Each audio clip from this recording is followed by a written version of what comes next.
Lift the arm off the windshield so the arm stays in the upright position.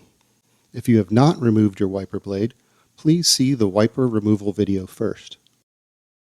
For installation on a side pin arm, the connector you'll be using has been pre-installed for convenience. Follow these steps for quick and easy installation. Slightly turn the connector so the curved end of the connector is facing the rubber. Insert the blade to the side of the pin. Close and lock the connector over the pin until you hear a click sound. Test to ensure the blade is secure.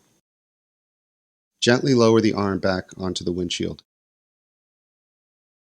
It's always a good idea to run a few test wipe cycles on your vehicle after installing new blades to ensure they are working properly.